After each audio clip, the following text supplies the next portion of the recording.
कहानी है रामपुर गांव की, जहाँ के मर्द महिलाओं को हमेशा नीचा दिखाने की कोशिश में रहते। अरे अभी तक खाना नहीं आया। क्या मुझे एक और शादी करने की जरूरत है? नहीं जी नहीं, ऐसा मत करना, वरना मैं कहाँ जाऊंगी।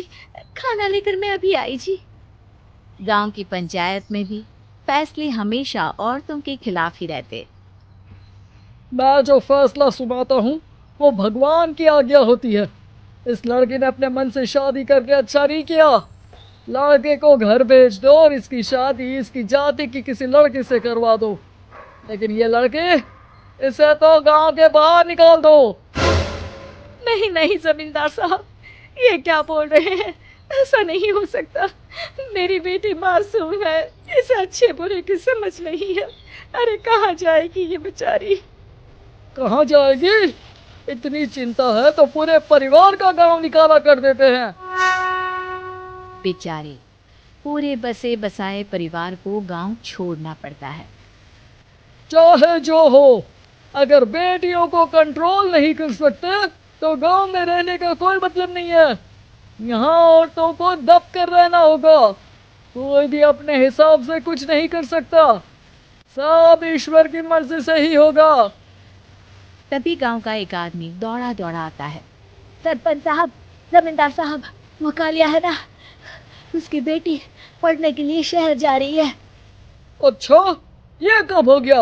और कालिया की हिम्मत कैसे हो गई ऐसा करने की?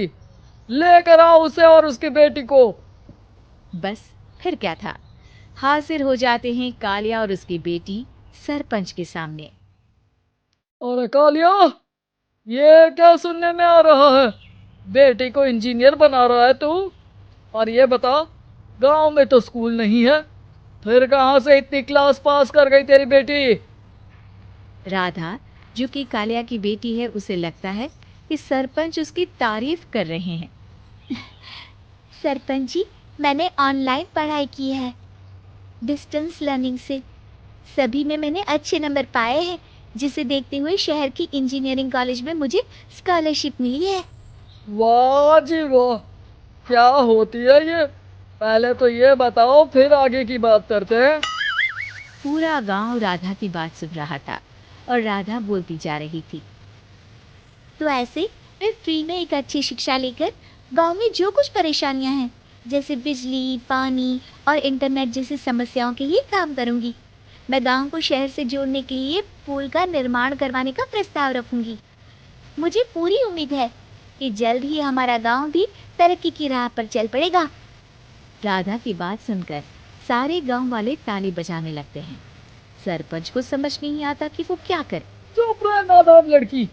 गांव के खिलाफ जाने के लिए तुझे गांव से बेदखल कर दिया जाएगा, वो भी पूरे परिवार के साथ। और हाँ, अगर ठीक से गांव में रहना चाहती है तो ये पढ़ाई लिखाई छोड़ दे। हम तेरे लिए गांव का कोई होनहार लड़का देखेंगे। तभी गांव का एक आदमी बोल पाता है। अरे नहीं नहीं सरपंच जी, राधा बिटिया जो बता रही है अगर वैसा हो जाए तो हम लोगों को पैसा कमाने के लिए बाहर नहीं जाना पड़ेगा।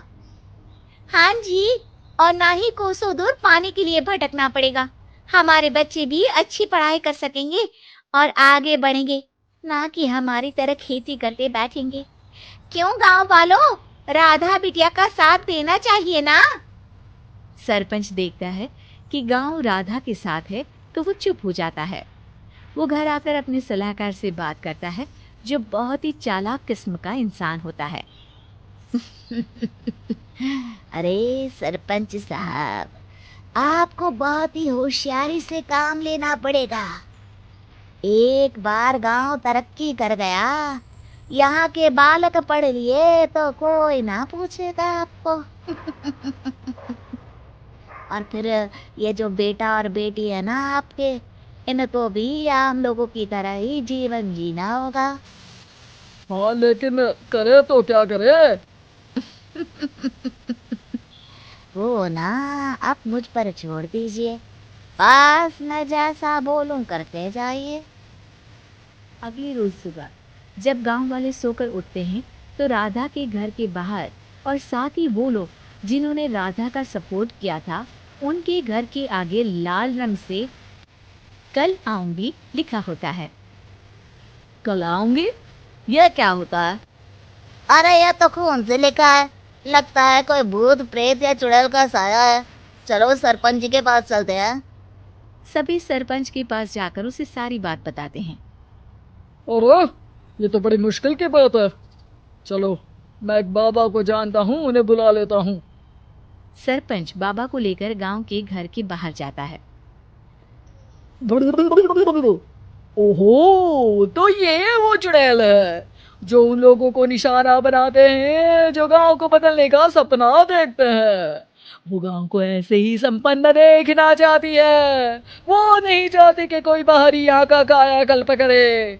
क्या तुम लोगों में से किसी ने गांव को बदलने की सोच रखी है? तभी राधा की माँ रोते रोते आती है। मेरी राधा घर से गायब हो गई है। अरे कोई तो बचाओ, मेरी बच्ची कहाँ गई?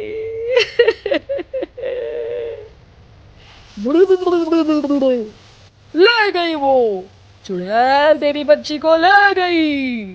अब वो उसे श्रापित करके छोड़ेगी, उस पर चुड़ैल का साया हो जाएगा। तभी बुरी सी हालत में राधा भी वहां आ जाती है। उसके बाल चुड़ैल की तरह फैले होते हैं और कपड़ों में खून लगा होता है। सभी राधा को देखकर डर जाते हैं। माँ, पता नहीं मुझे कौन उठा कर ले गया था। अरे तू दूर हो जा चुड़ैल, अब हम लोग इस गांव में नहीं रुकेंगे। अरे कैसी बातें कर रहे हैं आप? कल तो आप मेरे भरोसे गांव का हुलिया बदलने, अपने बच्चों को पढ़ाने और तरक्की उन्नति की बात कर रहे थे, तो आज क्या हो गया आपको? ये फिर तुम लोगों को बहकाएगी। ये चुड़ैल गांव में आ चुकी है, ऐसे ही ये तुम्हारे घर के बच्चों को भी ले जाएगी। गांव वाले राधा को गांव से बाहर निकाल देते हैं।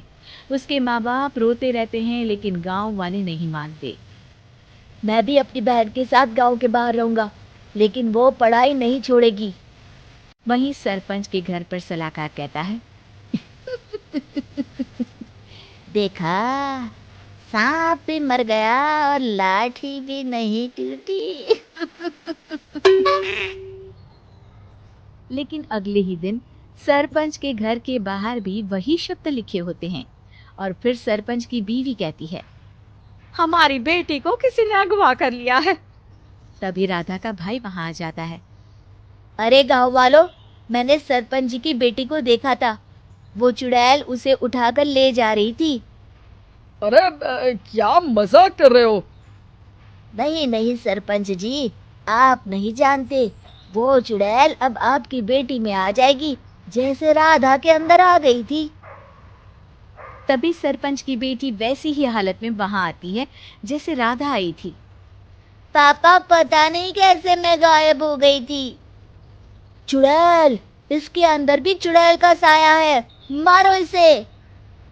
अरे नहीं नहीं, इसे भी राधा के पास गांव के बाहर ही भेज दो। अरे चुप रहो, मेरी बेटी कहीं नहीं जाएगी और चुड़ैल वुड़ैल कुछ नहीं होता है। अरे कैसे बात कर रहे हो सरपंच जी? आप तो बोल रहे थे कि आपका फैसला भगवान का ज्ञान होता है, तो अपने पर बात आई तो अब आप ऐसे बोल रहे हैं। अरे ना ना ना, आपको अपनी बेटी को त्यागना ही होगा। अरे बुलाओ बाबा को। राधा का भाई बाबा को ले आता है, जिसे अब गांव वालों के डर के कारण सच बोलना पड़ता है। मैं कोई बाबा नहीं हूँ, मैं तो मोची था। ये सलाहकार महोदय ने मुझे कहा था एक्टिंग करने को। अब वो मुझे पैसे देने वाले हैं। अब मुझे माफ कर दो। गलती हो गई, मुझे माफ कर दो। तभी वहां राधा आ जाती है। देखा सरपंच जी, जब गांव के बच्चे साक्षर होंगे तो आप जैसे लोगों की चालाकी नहीं चलेगी।